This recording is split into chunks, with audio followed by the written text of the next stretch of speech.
And tonight on PM Express, a conversation about the deteriorating economy and how that is translating into bread and butter issues. So recently, if you've been to the market, you will realize that prices of food, fuel and electricity have skyrocketed thanks to the instability of the exchange rate and the free fall of the cedi.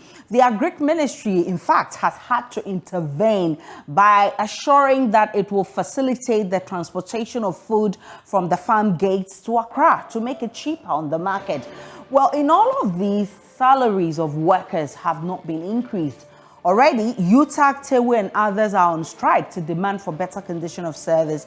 Just yesterday, CTAG, TUTAG and CENTAG also issued threats of laying down their tools if issues affecting their allowances are not addressed. You recall the Ghana Medical Association just last week asked government to peg their salaries and allowances in dollars because the real value of their salaries has reduced by about 50%. But does government has the fiscal space to contain all of these? This is what we will be interrogating tonight, because as we speak, the dollar to cedi, if you go to the Bank of Ghana website, you will see that Bank of Ghana interbank rate is 13.01. But go to retail rates, and Bank of Ghana rate is how much they give it to the banks. Now, this is the retail rate. This is how much you would pay if you and I were going to look for dollars in the banks. It's 14 cedis, 20 pesos. Look at this, and it's the inflation rate year on year from 2001 to 2022 September. You can see a sharp increase over there. And this is from the Ghana Statistical Service. Now, I'll break it down for you because this is the reason workers are calling for increase in salary. If you want to know how the depreciation of the cedi affects your salary, this is it. So if you were earning an amount of 3,000 Ghana cedis, and that would actually translate in January to $468. Now, in November, imagine if you're being paid 3,000 cedis, you will not get $468 anymore with this amount of salary. Now you are getting $205. And that is how much your 3,000 cedi salary translates into dollars. So this is the value that you have lost. From January, between January and November, you've lost $263 on your salary. This is the same if you were paid 4,000 cedis, you would have $625 as your salary. Now in November, so this would have been in January. In November, you have $273, same 4,000 cedis as your salary. Now you are losing $351 on your salary. If you were paid 5,000, you had $781 in January. Fast forward November, you have $342. You no longer have $781. You are losing $438 on your salary. And if you were paid 10,000 cedis, you had $1,562. Now in November, your over $1,000 has been reduced to $684, and you are losing right there $877. That's a lot of money there. And of course, using the year-on-year rate of 37.2% inflation, holding all other variables constant, you know that if you had 3,000 cedis in September as your salary, in September you are holding 3,000, but in essence you have 1,884. You know, you have 1,884 cedis. That is how much you are earning, even though your salary is pegged as 3,000. Because if you go to market and you compare the prices, you will realize that your 3,000 cedis is no longer 3,000 in September. In November, it has changed, and this is how much you're losing on it, 1,116. If you were paid 4,000, you had 2,512, in September. How much you're losing now is 1,488. Now, if we're paid 5,000 and in September you're holding 5,000, you are actually holding 3,170. That's how much you have in essence. you're losing 1,830 on your salary. If you were paid 10,000 cedis in September, you're holding 10,000, but your salary is actually 6,280. And how much are you losing there? 3,720. And this is the thrust of our conversation. This is public sector wage bill, and government has over the period said that its hands are tied. Look at how much we're supposed to raise. From beginning of the year, government projected to raise about 100 billion. Now it needs about 35 almost 36 billion to pay public sector wages. How much have they raised so far? So 100.5 billion was the projection. Let's look at projected revenue for first quarter and second quarter. It was supposed to be 43.42 billion. How much were we able to raise in the first and second quarter? 37.8 billion cedis. We have arrears of 5.62 billion cedis. And so even the first and second quarter, we couldn't raise our target. How do we pay workers with this amount? Now, the labor front is agitating. They want more on their salary because they say things have become expensive. Goods and services prices have skyrocketed. How do we deal with this issue? Tonight, I've been joined by Dr. Titus Bayo. He's General Secretary of the Ghana Medical Association. Dr. Samuel Nkuban is President of the University of Ghana chapter of the University Teachers Association, UTAG. Na Ajele Adefio is spokesperson of the Trades Union Congress. And Dr. Patrick Esuming is labor economist at the University of Ghana Business School. Let's have a conversation after this break.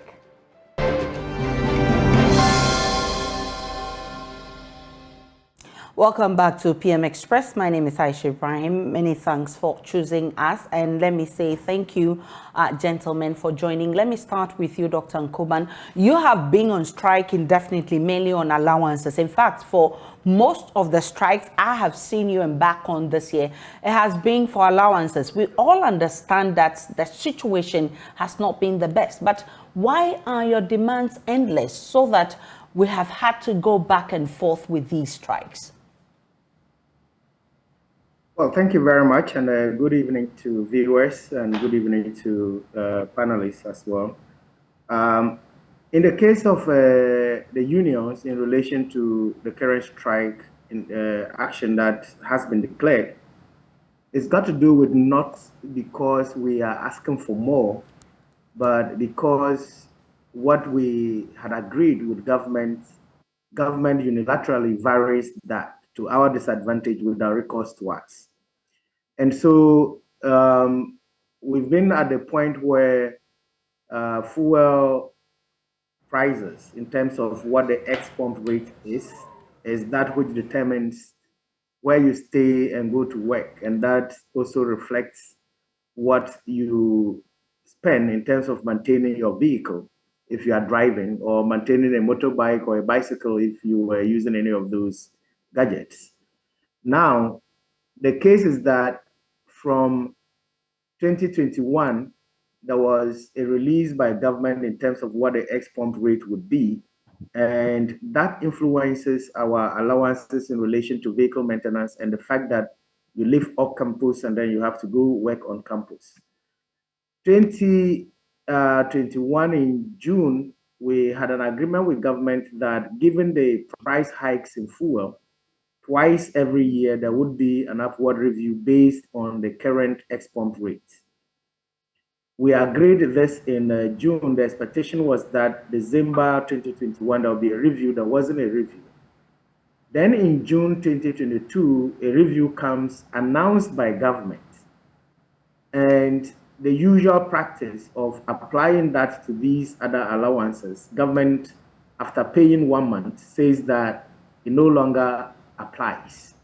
And that was a unilateral decision in terms of the fact that government did not engage the various stakeholders who are beneficiaries of these allowances. And that is where we find trouble with government, because we are not asking for more. We are asking for the fact that by virtue of the current fuel price hikes, And in reality, we were not the ones who announced the rate. It was government that announced an increment from 6.05 per liter to 10.99, when in fact, at the time, the rates were around 13 Ghana cedis per liter. And so to say that that does not apply to allowances that union members should enjoy in relation to where they stay and go to work and how they maintain the vehicles, we found that not to be in good taste.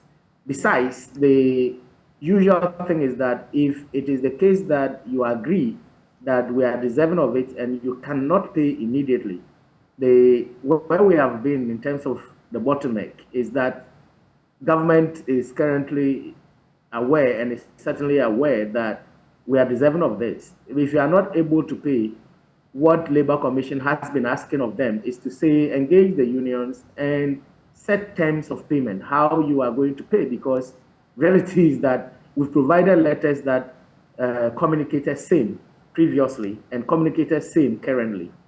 And you cannot say that on the basis of some unilateral decision, you are not going to be able to pay us, and particularly so without engaging us. That is where we find ourselves. So respect for the workers, respect for the rule of engagement, respect for the fact that the law will not allow for you to vary my conditions of service to my disadvantage are the basis for which the current industrial action is being taken. And so technically, it will not be the fault of the unions on grounds that these are agreements we have, these are things that are members of the unions are deserving of, and that if you have any good reason to want to vary that, it is only reasonable to engage those who are beneficiaries, so that at the end of the day, if there is some compromised position, then we can go ahead and have peace within the labor front. But to sit in your office and issue directives without engaging us, particularly so when you are unilaterally varying the conditions of service to our disadvantage and against the labor regulations, we think that it is not right, and that is the basis for which the current industrial action has been taken. Dr. Bayo, your association is asking government to peg your salaries and allowances in dollars, but you are not the only group in this plight. All workers are facing similar situations. Why is your case different? All right. Good evening, Aisha. Good evening to the co-panelists and to our viewers. Let me state emphatically that we have not made that request. We have intimated that if government does not fix the situation, in future negotiations, we will be left with no option than to peg these allowances and salaries. So it's an impending decision. We haven't made that decision yet. But why are we asking government to fix the current economy? In everybody's work, it is your assumption that as you progress, you are made better off. But if you have a situation where when you join the service, as at our entry point, which is a house officer, the amount you are earning is in terms of dollar value, is now less than how much you are earning at your terminal grade, which is a consultant. That is worrying. So this was made on the side of our conference to talk about the poor distribution of doctors in the country, as well as the mass immigration of doctors out of the country. And our president made that statement that if this economy is not fixed, then in future negotiations, it will only be reasonable that this is pegged against the dollar, because no one works and gets worse as they continue to work. So I think I want to clarify that. So our official statement, press statement on the proceedings, we haven't made that call yet. We haven't opened new negotiations, but I've seen all the media houses carrying that we have made the request. We have intimated that government needs to fix this. In the absence of that, in future negotiations, we'll be left with no option than to consider this. But government projected to raise almost 100.5 billion at the beginning of the year. You have seen that in the first and second quarter, we were not even able to raise the over 43 billion that we projected. Now, government needs close to 36 billion to pay wages and salaries at the public sector. Where do you expect government to get such amount of money and even think of pegging it in dollars? Aisha, I mean, the state of our economy is worrying. Let me give you a medical analogy from a medical point of view, how I see the state of Ghana's economy. I'm not an economist, and I'm sure there are some on this platform who can explain better what is happening. But from a medical point of view, what we are in now is like a patient. The nation is a patient in the ICU, intensive care unit, in critical condition, on life support. Then the chief physician managing the nation, that is the president and his cabinet, have failed to make a diagnosis. They have admitted that we are in a crisis, which is a good sign, that they realize that the patient is comatose and needs some level of resuscitation. But the challenge is that as I sit here today, if you ask me what the cause of our current economic crisis is, I don't have an answer. I will be worried if government also doesn't have an answer, because the explanation of the Ukraine war, Russia, whatever, doesn't hold water. Because if you follow how we adduce our clinical evidence, if the etiology is similar, the symptomatology should be similar. If it is Russia, Ukraine, then it should be the same thing across the globe. Our situation is worse than almost every other country. So I want government to give us a definitive diagnosis. What is wrong? What caused it? And then now call on us to come and reason. Your assertion for us to reason with government that they cannot find salary to pay, Aisha, it doesn't hold water. Why do I say so? Because the largest expenditure on government now, it's not wages and salaries. I made this somewhere last year, I made it somewhere this year, that they keep letting all of us believe that it is the public sector employees that are draining this government or the country of its resources. We have borrowed money excessively. Others have said it's reckless. I'm not an economist. I cannot use the term. But excessively, our largest expenditure is on loan repayment. Could that be the etiology or the cause of our problem? Has anybody diagnosed what the problem is? First of all, to ask us to help solve that problem. Aisha, I bet you'll be very, very worried if you are lying on a sick bed, about to die. Your doctor says that I admit that you are in a critical condition, you are going to die, but I don't know what is wrong with you. You will not be happy. It's the reason why others are asking for second opinion. Because if you cannot make the diagnosis, can you enlarge the set of doctors that will come in to make a diagnosis? Could we have a nationwide dialogue for people to help make a diagnosis? Because without a diagnosis, anything short of that, there's no hope, because we need a diagnosis. What caused the problem? It is definitely not Russia, Ukraine. It is definitely not COVID. Something caused this and may have been exacerbated by these two factors.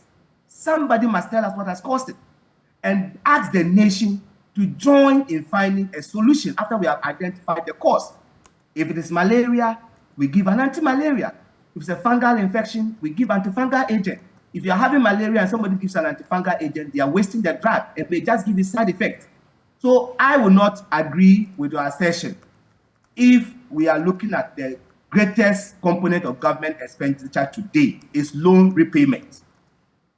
What has government done about that? What caused that? What change have we seen there? And what has government done to carry all of us along? In the health sector, it's scary, Aisha. We are trained to international standard, which means that we are marketable anywhere in the world. And so market forces are at play now. So nurses, doctors are leaving this country in droves. You work with someone today, you ask tomorrow, the person is no more in the country. The person is gone.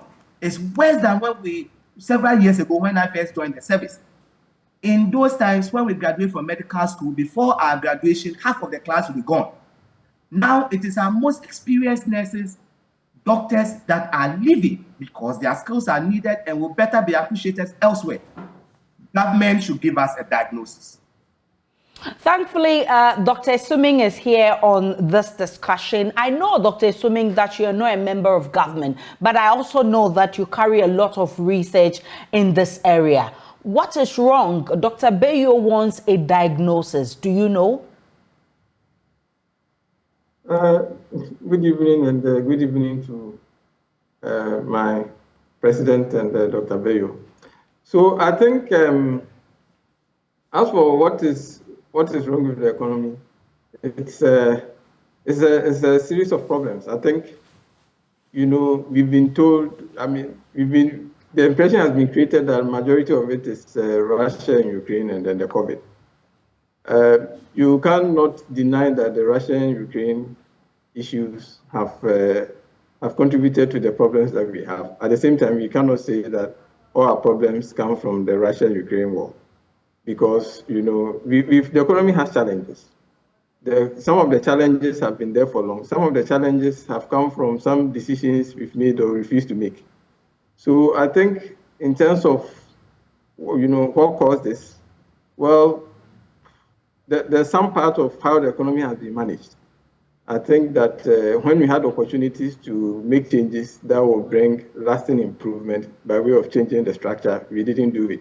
And then also some of the way we've handled our finances, when we had opportunity to diversify sources of government revenue, we've been dilly-dallying. And then suddenly it has caught up with us. And then it also appears that in the last couple of years, especially the CD has been supported by frequently tapping into the Eurobond market. And now that we are not able to tap into that, we've been found wanting. So I think it's obvious that, the Russia and Ukraine has just exposed, the Russia, Ukraine, and the COVID has just exposed the weaknesses, fundamental weaknesses in the Ghanaian economy. So I think, that much is pretty clear. In terms of the labor unions, and I think these issues about, having to peg salaries or compensation to the dollar, they won't come up if the currency was stable. And I think that has to be clear. So the impression shouldn't be created that organized labor is trying to cause more trouble for the government. I think, in UTAG, we know some of our previous negotiations, some things have been pegged with the dollar. And then as the CD has lost value, it means that what you are receiving in comparative terms has declined. So that is why this discussion about maybe in future we should peg things to the dollar is coming up. If the economy was managed like that, prices were stable and the currency was stable, these issues won't come up. The other thing is that if you follow the discussions both from UTAG and the pre-tertiaries, it doesn't seem to me that organized labor is asking government to pay more. The issues differ, but I mean, on the UTAG front, clearly, as the president has explained, it's just government, not the government's posturing in terms of not consulting. If you know that you have a difficulty and you sign an agreement, just like we are trying to do with the debt restructuring, it's the same. You have an arrangement. If you know you can't repay, you go back and you sit down with the other party and try and find a solution around it. And then, so it doesn't look, I think the government's own posturing hasn't helped in terms of the problems we are having on the labor front. I think the other aspect is also when everybody knows that we are in difficult times, when the government is trying to convince people that we are in difficult times, therefore we should be measured in our demands, well, they have to lead by example. I think everybody knows that we are in difficult times. We want to see that the government itself is also making adjustments in the way public officials also carry themselves. So I think all of that kind of thing will make it easier for the government to tell organized labor we are in difficult times, so we can't do A and B and C at this time. And then have a discussion. Okay. Now Jele has joined us. Now I know by now the union has been bombarded with so many of the complaints. I am a worker. I can relate, but in some countries, what governments have done has been to implement measures to reduce the effects of, if you like, COVID, Ukraine, Russia, or whatever. In Tanzania, for instance, we're told that government has had to control prices of fuel to mitigate the effects that will have on goods and services and to cushion workers. In neighboring Togo, we're told that government pushes some significant amount of money into the system to control inflation. Reason why goods and services are still cheaper there. What can the Ghanaian government do, especially to cushion workers?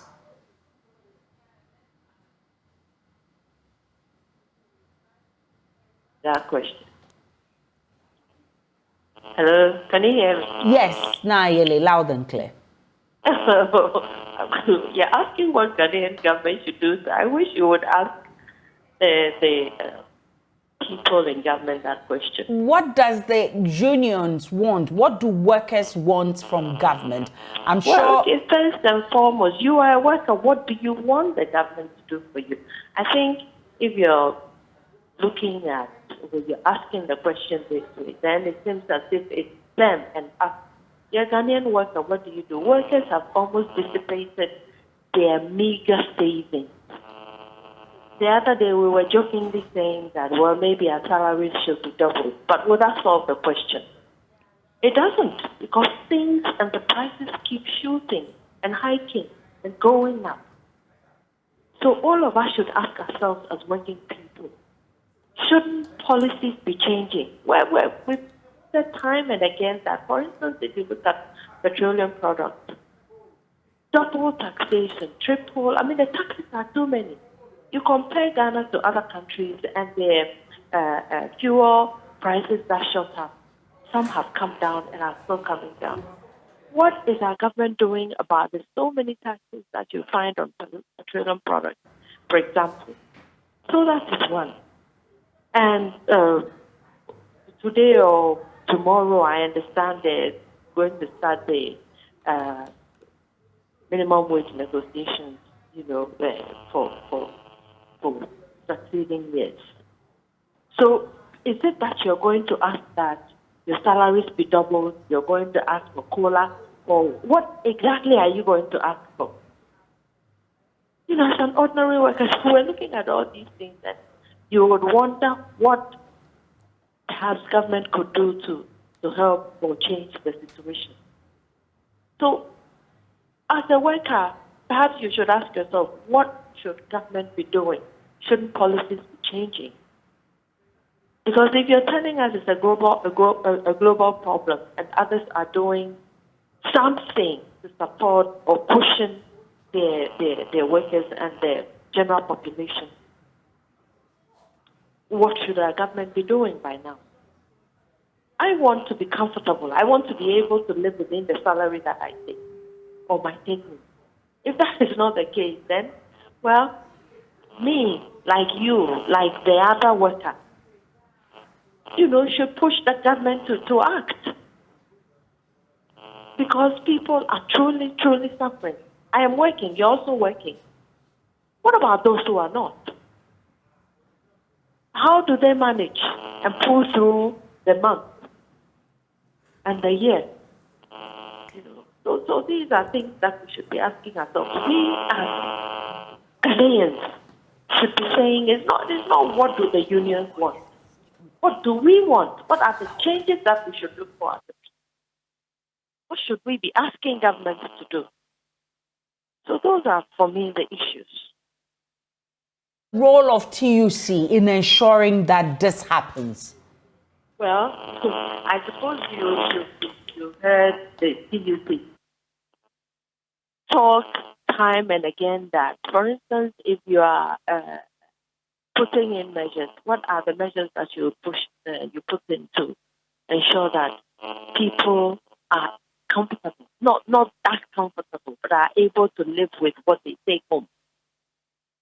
CC has talked about the fact that it wasn't even necessary going back, but we have to go. Okay, so we've been there, and my understanding is that even what with $3 billion we were asking for, how much did we come away with? That about 1.2 something billion, if that is the case. That is what we have asked for. We have asked that there are certain taxes that should be taken off certain products, like petroleum products, for example. We've asked, and well, it's going on. There are certain projects that the people's money shouldn't be, put into. But all those have gone on deaf ears. So these are some of the things that we're looking at, just like ordinary Ghanaians are looking at happening in the economy, so that at least people can be just slightly be able to live within the little monies that we make as well. So these are some of the things we're looking for. And we're also looking at civilizing what is it that government, or maybe the Bank of Ghana, the institution that is in charge, can do so that our city becomes stable. What are the things that or the policies that are supposed to be put in place for us to have some kind of peace? Because now the whole place is chaotic and nobody knows. I mean, there have been demonstrations, there have been calls for all these things, and we identify with these folks that look, people are really having it, and the worst part is that every now and again, maybe just out of the grapevine, keep hearing,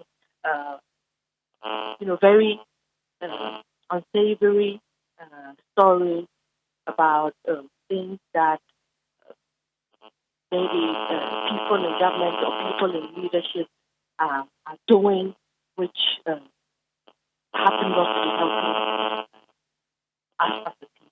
So these are things that we all should be looking at and asking for the appropriate changes so that we can have Now, Dr. Nkuban, government says that its hands are tied. Of course, Dr. Esuming has argued that if government wants us to take it serious, it must start by, taking the lead and showing us the way.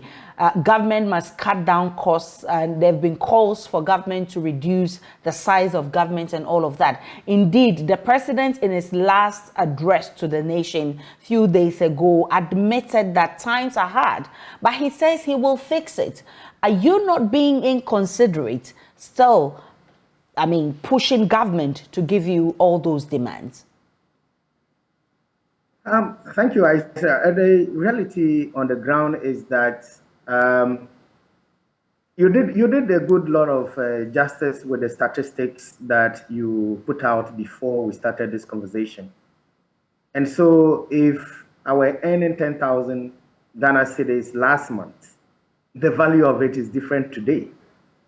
And at the same time, if government decides that of the 10,000, I'm taking off another 2,000, because unilaterally you think that the other 2,000 is not deserving, or that even if it is deserving and you cannot pay, you don't see the point to engage with me before you take it out, then it becomes problematic.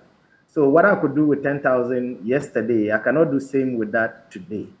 And it is just commonsensical to think that you would want to rather improve the situation for the person who is working and ensuring that the wheel grinds, rather than to stifle the person in a manner that does not allow him or her to have the space to be able to operate.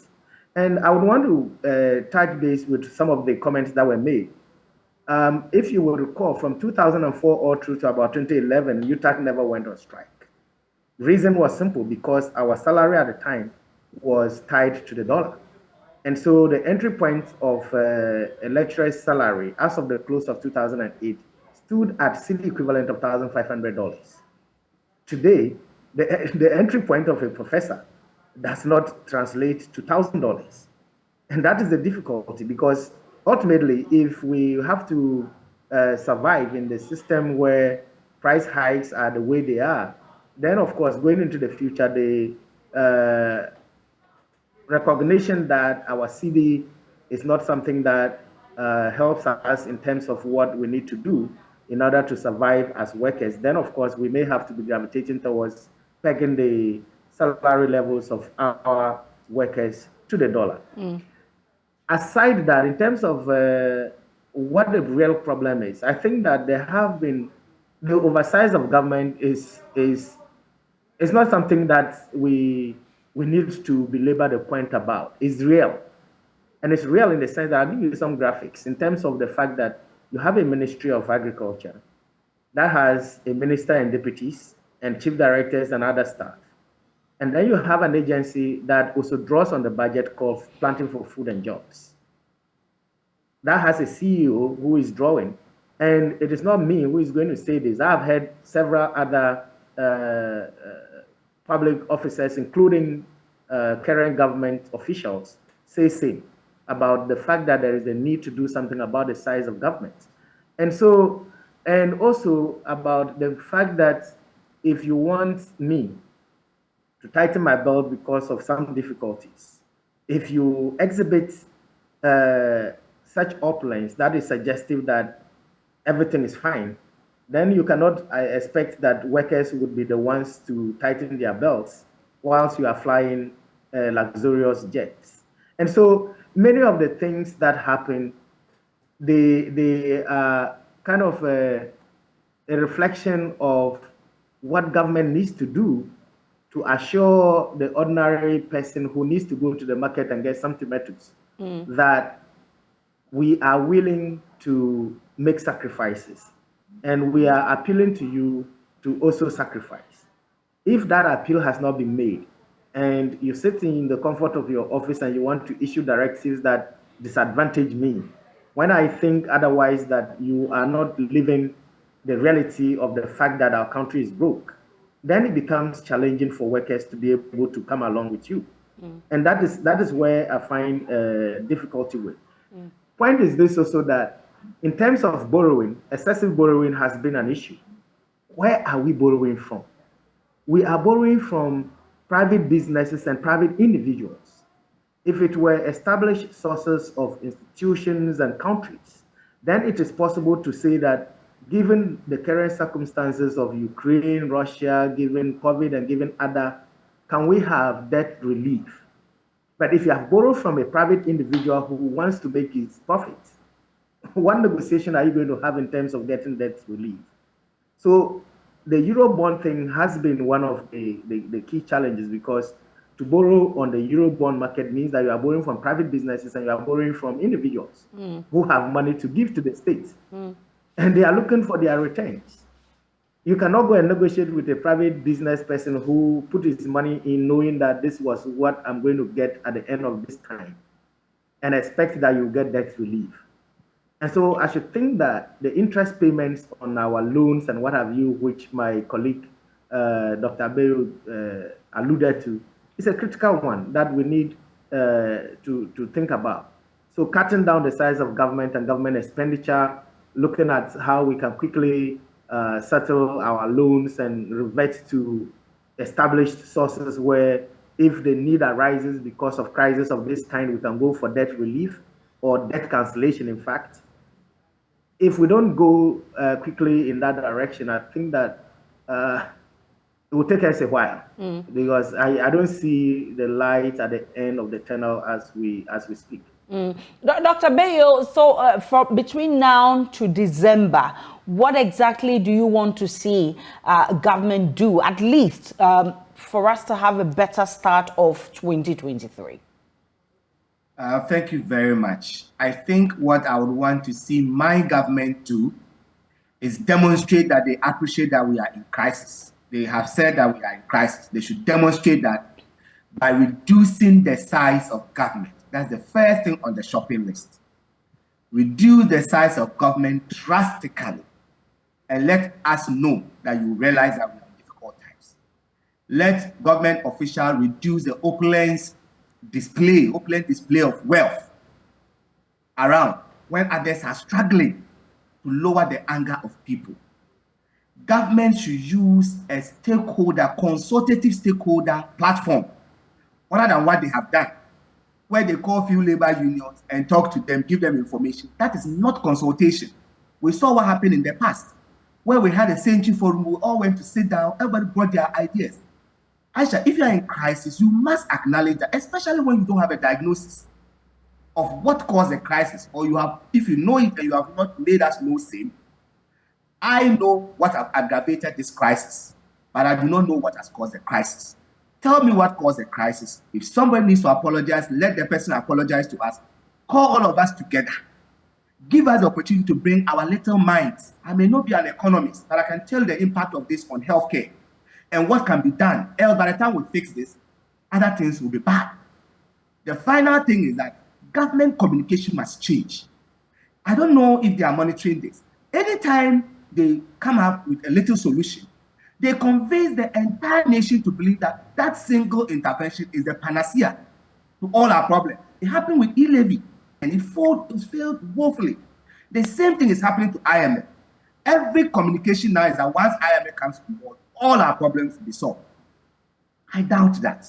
Based on what happened to e-levy, I doubt it. So government should let us manage the expectation of the people by displaying how they themselves are feeling this hardship. Let us see it in their style of living and call us. As for what happened in the Jubilee House, where you call labor unions and address them, that is not a consultative forum. Please, if government wants to find a solution and wants all of us to come on board, it doesn't matter who makes the suggestion. Government should take it on board and let us all come together and rebuild this nation. We are in crisis, for heaven's sake. Thank you. Well, so Dr. Simi, government indeed promised to get us cheaper fuel, because we agree that one of the things that has led to the skyrocketing of prices of goods and services is the increase in prices of fuel. Government said it was going to get us cheaper fuel to minimize the impact of that. Recently, a government delegation went out there looking for cheap fuel, but people say it will not happen because it's not feasible. Now, today, as we speak, government is in Egypt, and we've had the president speak and also asking for help to help deal with our situation. What, in your opinion, should be the plan?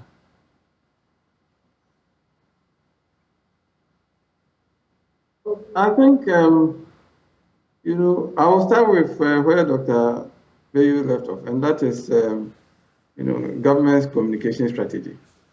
So, you know, I think it's a little bit worrying that, you know, so we are in difficulty. The government should take note that when you say A and you do A for sure and A doesn't happen, then you have a credibility problem. So I think, you know, it will be important for government to understand that it's not going to solve the crisis by itself.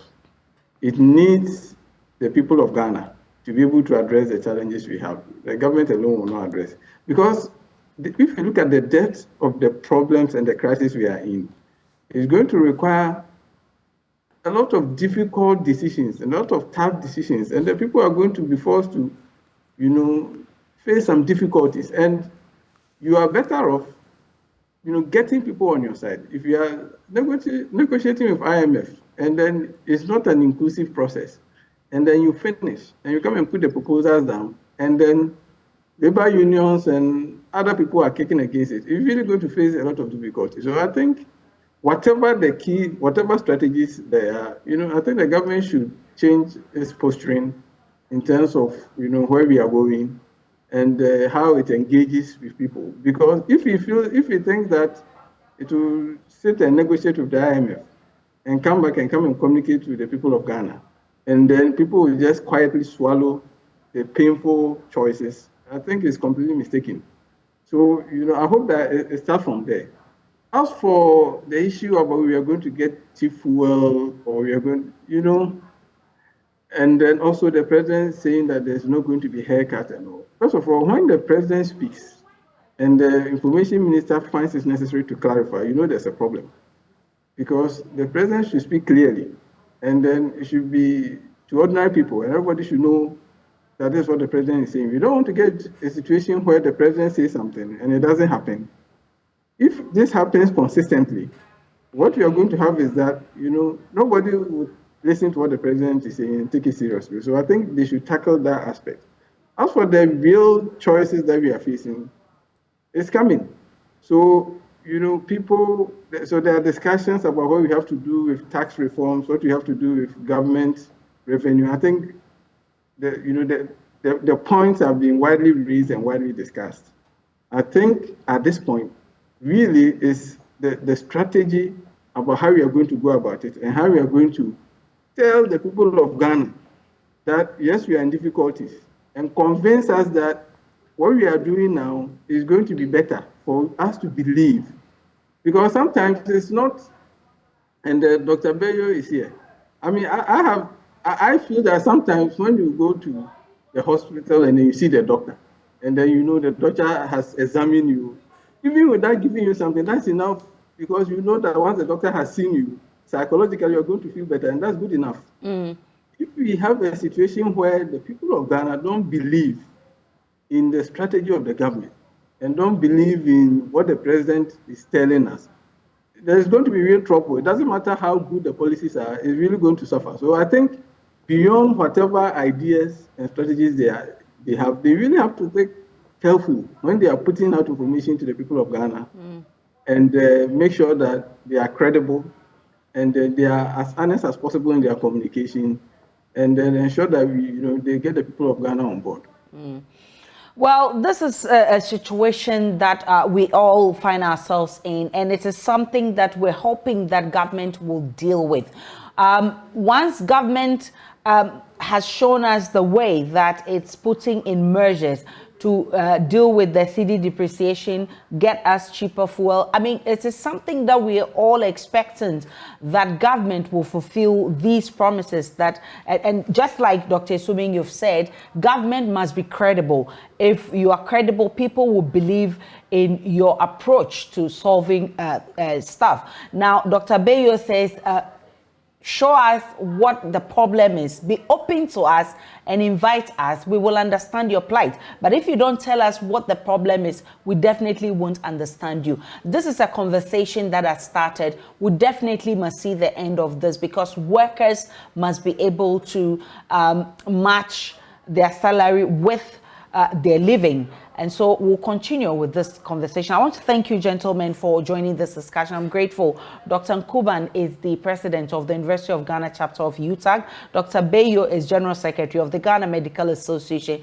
And Dr. Suming is a labor economist with the University of Ghana Business School. Na Ajele is spokesperson for the Trade Union Congress. Thank you so much for joining us. My name is Aisha Ibrahim. Enjoy the rest of our programs.